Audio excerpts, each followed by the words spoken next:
Firefighters of Reddit, what's the dumbest person you had to save in a stupid situation? A motorist had a bad alternator and the car died while he was driving. The electric lock control stopped working. We were dispatched for a person trapped in a motor vehicle. On arrival, the advice was given to manually lift the lock knob. You can easily tell the ones who will not survive the first 24 hours of the zombie apocalypse. 2 bikini-clad girls had to be rescued from a swift-moving river in a canoe. Neither girl brought a life vest or a paddle.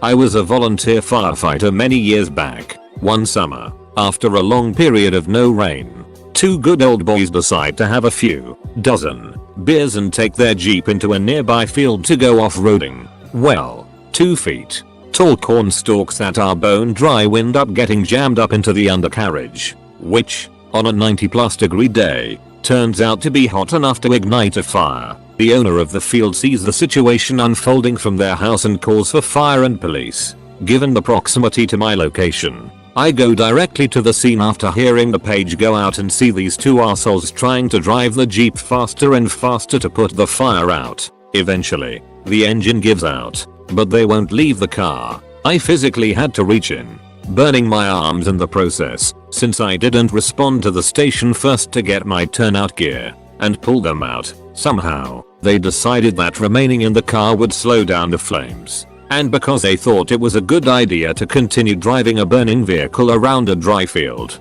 we now have a significant brush fire and have to call mutual aid from another county to help douse the fire. State police get involved. I have a nice trip to the hospital, and assholes lose their Jeep and the remainder of their booze. Former fire and rescue firefighter here. Have helped release several dogs and children stuck in the mechanism part of a recliner chair. Also a bird stuck in a tree. Go figure. My dad was witness to someone being stupid and rescued by a firefighter. I posted this to the Tales from Tech Support subreddit a while ago. Here's the copy paste. My dad worked for IBM's A/400, a mainframe system, tech support division for over 10 years, 1992 to 2003. A customer called in because he needed to run a report and send it out to the networked printer. For whatever reason, the report was failing to generate and the guy on the phone was freaking out because some corporate bigwig demanded that this report be printed and on his desk by 3 p.m. Just another day at work. About 10 minutes into the call, my dad starts to hear this strange high-pitched noise in the background. Dad, UHH, if you don't mind my asking, what's that noise at the background? Caller, oh, that's the fire alarm. Fire alarm? Yeah, the building is on fire. Far be it from me to tell you what to do, but shouldn't you get out of there? Dan, you don't understand. I have to get this report printed. Now are you going to help me or not? So they continue to troubleshoot the issue. A few minutes after that, my dad hears shouting in the background. Dad, there seems to be a lot of yelling in the background. Is everything okay? Caller, yeah, it's fine. It's just the firefighters evacuating the building. Shouldn't you get out of there too? Dan, I absolutely have to get this report printed. Are you going to help me? I'm not sure that I should. We pay our support contract. I have to get this printed and you have to help me. It's almost 3 p.m. It's just a report. I don't think it's worth risking your life. The caller starts to get furious when the shouting in the background gets much louder. A firefighter has come over to the guy on the phone and starts barking orders at him to get out of the building. The caller tells the firefighter, look, I have to print this report before 3 p.m. and I can't leave until it's printed. Over the phone, Dad hears the firefighter scream, I don't give a damn about your goddamned report, the building is on fire. Now move. There's a scuffling noise and the phone handset on the other end drops to the ground as the firefighter physically drags the caller away. After that, all Dad could hear was the sound of the fire alarm and various crackling noises. Needless to say, the report did not get printed by 3 p.m. It wasn't really his fault, but we had an old guy in a nursing home get his balls stuck in a shower chair. Dude picked up a metal ring from a hardware store in lieu of paying for an actual cock ring. It got stuck. He went to the hospital. The hospital called the fire department because a Dremel tool turned out to be the right tool for the job.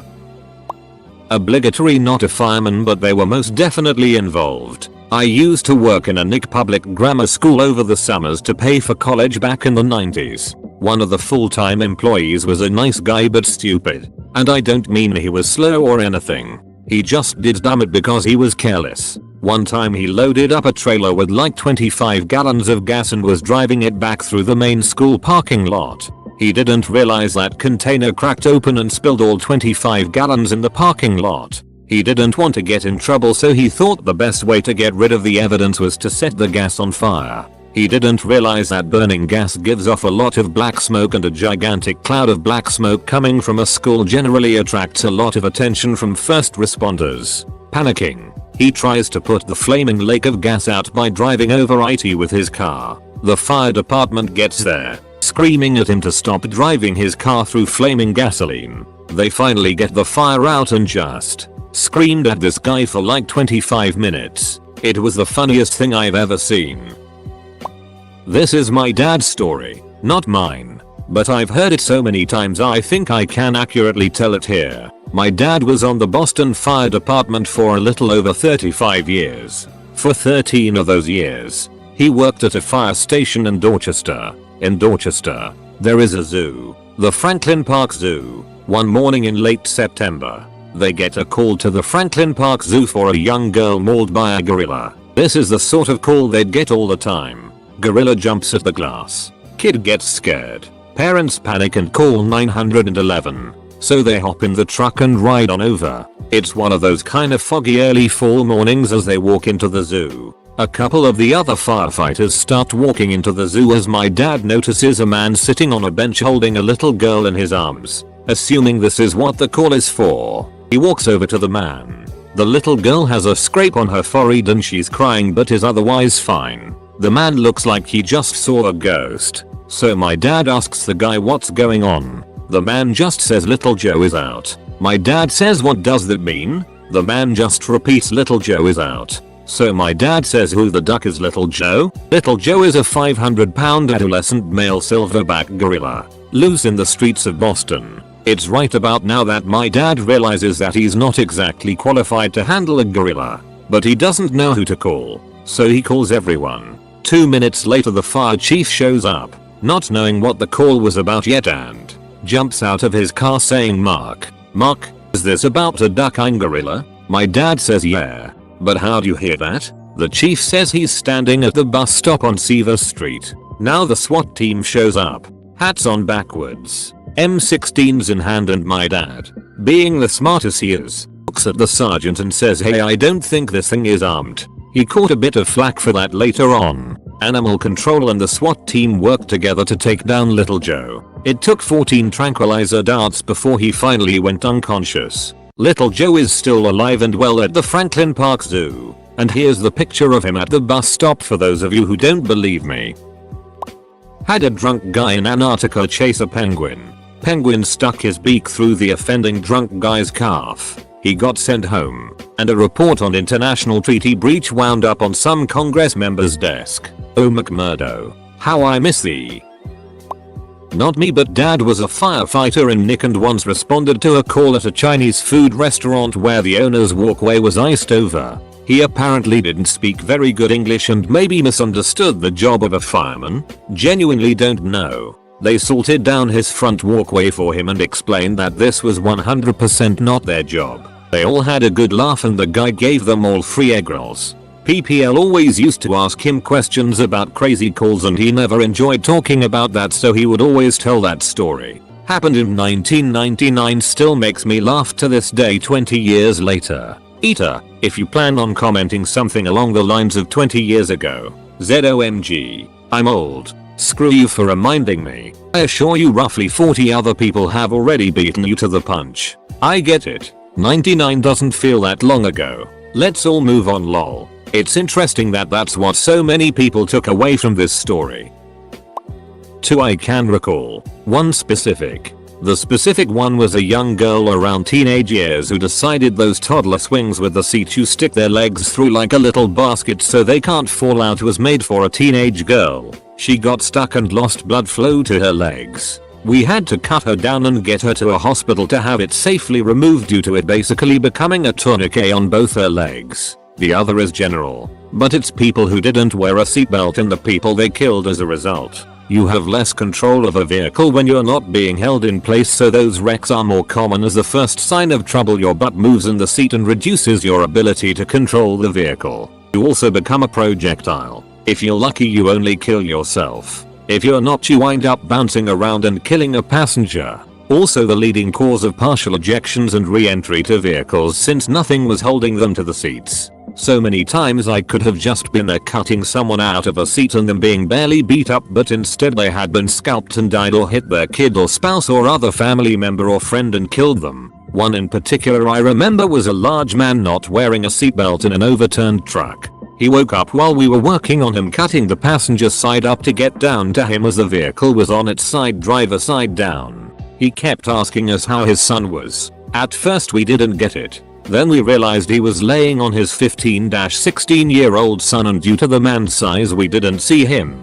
The son was wearing a seatbelt, but he died because his father smashed into him and smothered him to death while we worked, rather than just wear a seatbelt extender so his seatbelt fit. Also, don't lie to us about if you wore it. Your seatbelt won't fire the pretensioners if they are not engaged in the slot. They are designed that way. There is a circuit that is completed by the vest being clicked in place, which is also how your car knows your passengers are wearing a seatbelt or not and sets off that obnoxious alarm. There is also a sensor in the passenger front seat of most modern vehicles to detect the weight of a small person, which is why your sodas or pizzas at whatever set off the alarm. Just wear the damn seatbelt and don't lie. If you were wearing it, I won't be able to pull tons of slack on it when I arrive. Guess what goes in the report as the determining factor your insurance sees as to if you should have your medical covered as a result of an accident? Yup. I don't know what they do with the information, but I have to write it in the report. Source: State Vehicle Rescue Technician and Firefighter. Mostly volunteer at this point. Years ago we had this call straight out of Caddyshack. Some guy had gotten tired of this gopher ruining his yard. Little did he know, though, he was facing the Sun Tzu of gophers. The homeowner, dwelling upon his experience from Vietnam, decided that the best way to deal with the gopher was to treat the situation like a VC tunnel. In lieu of a frag grenade, he poured a 5-gallon can of gasoline down the gopher hole, waited with a varmint gun, and lit it off. The ensuing explosion caused a small crater to form in his yard. I am still thoroughly impressed that there was a proper fuel-to-air ratio in the network of tunnels that allowed for such an explosion to happen. However, the gopher refused to surrender without a fight. The gopher ran out of the hole engulfed in flames, causing the guy's yard to catch on fire. The gopher sprinted into the guy's shed still on fire and burrowed into a void space in the wall, where he died. Like the martyr perk from Modern Warfare, his still flaming remains set the inside of the wall on fire as well as several flammables. In the end, the guy's backyard was ruined and about a quarter of his shed burned down, taking out a bunch of power tools and a zero-turn mower. He definitely would have saved a few $1,000s if he had hired an exterminator. We needed to close the main connection through a forest over the winter because the trees were falling faster on the road than we could remove them due to way too much snow falling. Also, the redirection was more than an hour longer due to the snow. Some cars thought that they would come through but turned around as soon as they saw the trees on the road. One semi also thought he'd get through. He drove up to the trees and called the fire brigade and complained why we didn't remove the trees. As he was calling, a bunch of trees behind him also fell, locking him in. It stood there 1 month before the trees and the snow could get removed by us that at least the semi can back out. We needed another month until the road was free again. I remember asking a firefighter about this once, and he said a guy who was ducking a woman. Her husband came home, so he jumped out the second-story window buck naked and impaled himself through the upper leg on a fence paling. It was one of those fleur-de-lis ones, so it ducked up his leg pretty badly. They had to cut the paling out of the fence and load him into an ambulance. I'm not a firefighter, but I used to do a lot of disaster response work. Hurricane Floyd, Eastern NC. I had a farmer with a large family that refused to evacuate his house. Stubborn bastard. River had broke loose. Floodwaters were coming up fast, and the police had given up on changing his mind. I drove my truck right up into his yard, rolled down the window and asked him to dress his kids in something orange or bright yellow. He asked me why and I said so body recovery will be able to distinguish them from all the dead pigs floating around. He told me to duck off, but 5 minutes later he had the whole family in the vehicle and they got the hell out. Dumbest tried to cross a raging river in 0-degree weather about a 300-foot span on a snowmobile. He lived but didn't make the crossing and the machine was recovered days later. Obligatory not a firefighter, but recently in San Diego a group of suburban moms decided to take their infants up the local hiking spot called Cowles Mountain.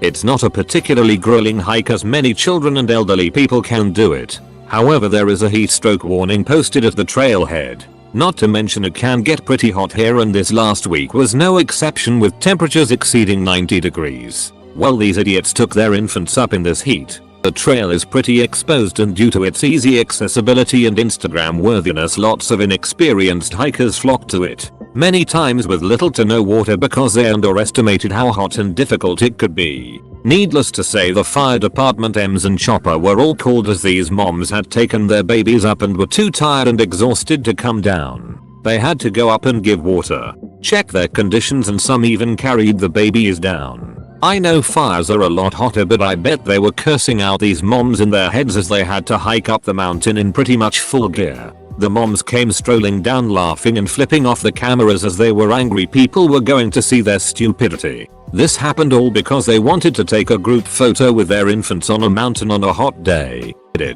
2 kids and 2 infants. I was a Navy corpsman, so this one is probably a bit of a reach, but whatevs. Marine comes to sick call with a seriously beaten up D. Like lacerations, bruising. Thing was really ducked up. Asked him what he did and he insisted that what happened was that he had a surprise boner and it hit his zipped up pants zipper and basically went all garbage disposal on his junk. Dude would not drop this narrative no matter how many times we told him that this just doesn't happen. Finally, Doc, the actual MD, comes in and tells him enough of this it. Yada yada, write him up for malingering. Need the full story. Dude jammed his wiener into the back of a computer tower. According to him, there was an opening back there, probably because old PC towers in the Navy routinely had it swapped out and they didn't always cover openings when things were removed. So, because he was a ducking donkey, he stuck his finger in it and felt a light tingling sensation as his skin made contact with something electrical. So he took the next logical step and whipped out his D and shoved it into the back of this computer. What he did not account for was that the opening had sharp metal edges, but once inside, he got that tingling feeling and so he felt like he might as well finish the job before he pulled out. Plus, and this is where I had to stop myself from laughing, he felt it was smarter to pull himself out flaccid rather than hard. Taps forehead. This was not a young man. This was not a man without rank. Edit. I wear this gold and silver as badges of shame for the it I've seen. Not a firefighter. This happened to my son when he was 6. He was at a Cub Scout meeting which was next door to the fire station. The firefighters had these racks where they'd lay their hoses out to dry. I think the little scouts were climbing on those racks one day and my son's chubby leg slipped between the bars and got stuck. The firefighters had to come use the jaws of life on their own damn racks to free my kid. Firefighter paramedic in suburb of PHX had to transport a guy to the ER because he was constipated. His wife tried to dig it out with a wooden spoon. Spoon got stuck and hurt to move it. Walked in and there's a 250-pound man, butt naked, lying on his side with a huge wooden spoon stuck halfway up his butt. Former firefighter EMT. Easily the dumbest person I encountered was a mother of 4 who decided it would be an awesome idea to get a Facebook Instagram worthy picture of her kids, all under age 10, sitting in a rowboat. Mother untied it from the dock and thought she'd just pull them back with the rope that she forgot to hold on to. They floated a half-mile down the river before the 2 oldest boys managed to grab a branch hanging over the bank. It was really surreal to see 4 young kids, all in matching clothing, sitting in a boat waiting to be rescued. I have no clue what happened after, but they were physically fine, just scared. A little tired, but the mom was in full-blown panic mode and kept getting in our way. I hope she's making better choices now. Me and my dad are both firefighters and he said one time they went to a house because an elderly man could not get out of the leather recliner because he had been sitting in it for a week straight and his wife would just serve him drinks, food, and the guy never got up. He would just get drunk and defecate himself until he was physically stuck to the chair and they had to cut him out. I once had a firefighter tell me he almost died in a house fire while going back into the house to look for the owner. A neighbor was concerned about why the firefighter was still in the residence, so he asked another firefighter. This is about how the exchange went. Neighbor: why is that fireman still in the house? Firefighter: he's looking for the owner of the home. Neighbor: he is right over there with the video camera. Turns out the owner did not think it was important to alert the fire department he was out of the house. Instead, he was just taking video of the whole event. The fire started because the owner had tried to smother his barbecue cooker flame with leftover wood from the siding that had been installed on his home. The owner did not realize it would burned his whole house down. I was the dumb call. My cat got her paw stuck under the dishwasher and was screaming bloody murder. I couldn't move her paw and I couldn't lift the machine. So I sat with her while my husband called the fire department. She chewed right through one of my favorite blankets in her stress. Firefighters arrive, not in full suits but heavy boots and pants. Soon as they came around the corner to the kitchen, our cat miraculously was able to free her paw and take off to hide in the bathroom. The guys seemed confused, but at least it was easy. We thanked them profusely for being scary enough to free our cat, who had zero physical damage, not even a broken claw. I guess she'd hooked her claws on something and didn't want to let it go for love or money. Fire department and the paramedics had to come to my work one day because some kid didn't know the difference between a swimming pool and a splash pad. There's this artificial waterfall that goes down into a basin that's only about 2 inches deep where there's fountains and stuff for kids to play in. This kid decided to climb up the waterfall. There are multiple signs posted not to do this, and decided to dive off into the water below that again is only 2 inches deep. Luckily the kid landed flat on his face so he survived and avoided being paralyzed, but he was knocked out cold immediately and would have probably drowned, but luckily his mother heard the splat and came running over screaming and pulled him out. Not a person and not me, but a really funny story. My dad was a firefighter in Los Angeles and was doing ember checks for a building fire that they just put out. A stray cat walks into the building like nothing happened. So my dad, being the joker he is, sees the cat and sees the news crews standing outside the building. So he quickly picks up the cat, throws a little soot on it, and runs out the building like he just saved it, in front of all of the world to see. We've done public service calls at my department. We once went out on a call to look for some lady's old dog that had wandered into the woods in the winter. We have this really cool device, tick or thermal imaging camera, that can detect even the slightest difference in heat, and we're able to follow the heat footprints of the dog to find her. We're stationed in a small town and don't really have much else to do in the winter. I was called to a home to get a pie out of the oven before it caught fire. The lady went to the store and was delayed for some reason. She called 911 to have the fire department take the pie out of the oven and place it on the stove. The call came in as something stuck in over and unable to turn off stove. Still number 1 call in 32 years. I'm no firefighter, but my sister called 911 because jalapeno juice was in her eye over the weekend. She described it as being waterboarded by the nicest guys on earth.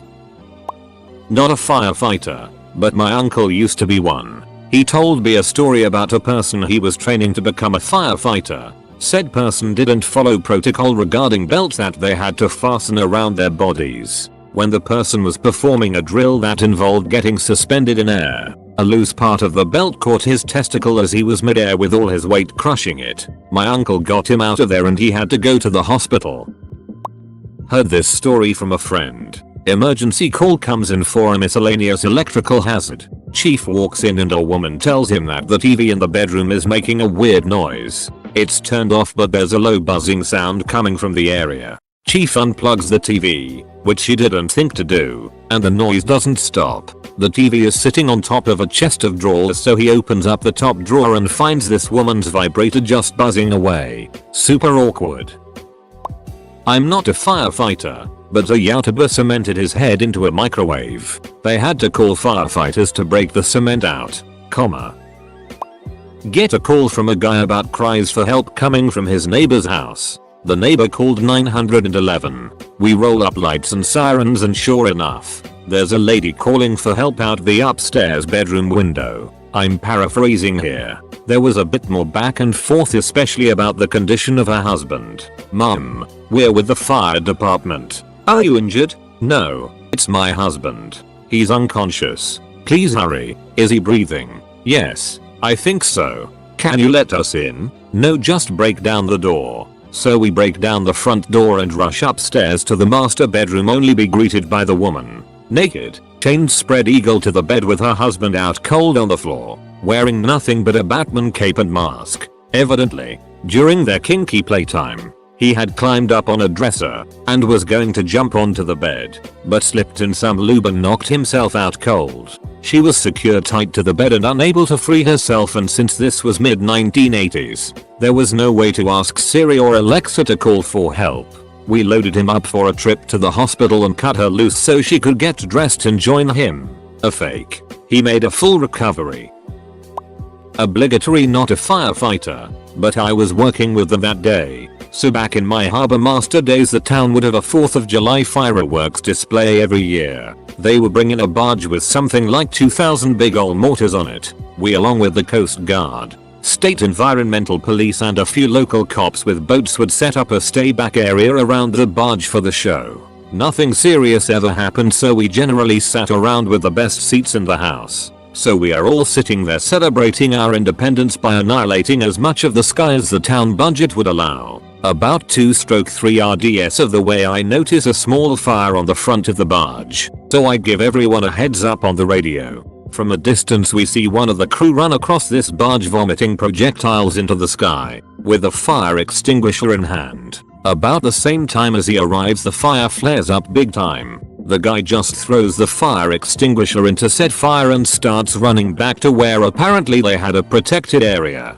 Before he makes it back, there is a massive flare-up explosion.